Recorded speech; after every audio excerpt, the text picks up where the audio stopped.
హోటల్‌లో ఎప్పుడైనా ఒక మంచి గ్రేవీ కర్రీ తిన్న తర్వాత, అబ్బా! మనం చేస్తే ఈ టేస్ట్ ఎందుకు రాదు ఇంట్లో అని మీకు గూడా అనిపిచ్చే ఉంటుంది గదా! ఏం పర్వాలేదు. ఇప్పుడు నేను మీకు చూపించబోయే రెసిపీ హోటల్ రుచి కన్నా చాలా బావుంటుంది. అలాగే ఇది రైస్‌తో మరియు చపాతీతో గూడా చాలా మంచి కాంబినేషన్ అండి. ఈ మష్రూమ్ మసాలా కర్రీ చేసుకోవడానికి సాధ్యమైనంత వరకు చాలా ఫ్రెష్‌గా ఉన్న మష్రూమ్స్ తీసుకోండి. తర్వాత వాటిని నీళ్లతో శుభ్రంగా కడుక్కోవాలి. చాలామంది నీళ్లతో కడగద్దు అని అంటారు. ఎందుకంటే మష్రూమ్స్ స్పాంజ్ లాగా అండి. కడిగినప్పుడు కొద్దిగా నీళ్లు పీల్చుకుంటాయి. గ్రేవీ కర్రీలో వాటితో పెద్ద ప్రాబ్లం ఏమి ఉండదు.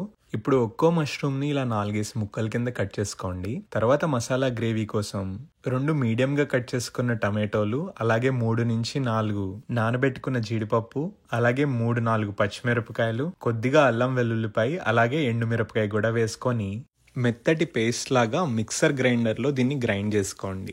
టమాటోలు ఉన్నాయి కాబట్టి మీరు ఏమాత్రం నీళ్లు పోయాల్సిన అవసరం లేదు. మెత్తటి పేస్ట్ లాగా మీకు మంచి గ్రేవీ వస్తుంది. ఇప్పుడు కడాయిలో 2 టేబుల్ స్పూన్లు నూనె వేసుకొని 2 యాలకులు, 3 లవంగాలు, అలాగే చిన్న దాల్చిన చెక్క వేసుకొని కొద్దిగా వేగిన తర్వాత షాజీరా, అలాగే బిర్యానీ ఆకు కూడా వేసుకొని వేయించుకోండి. ఇప్పుడు 2 మీడియం సైజ్ ఉల్లిపాయల్ని చిన్న చిన్న క్యూబ్స్ లాగా కట్ చేసుకొని అదే నూనెలో వేసి దోరగా బంగారు వర్ణం వచ్చేలాగా వేయించుకోండి. ఉల్లిపాయలను ఎప్పుడైనా సరే మీడియం ఫ్లేమ్లోనే వేయించుకోవాలండి.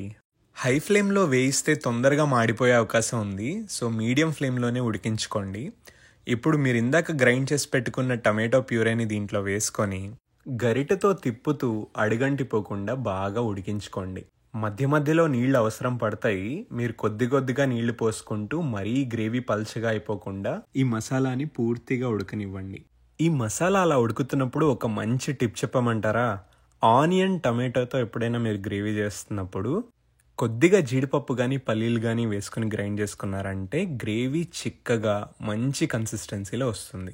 ఇప్పుడు 1/2 స్పూన్ పసుపు, మీ రుచికి సరిపడా కారం, అలాగే ఉప్పు కూడా వేసుకొని కొద్దిగా గరం మసాలా వేసుకొని బాగా కలిపి ఒక 2 నిమిషాలు ఉడికించుకోండి.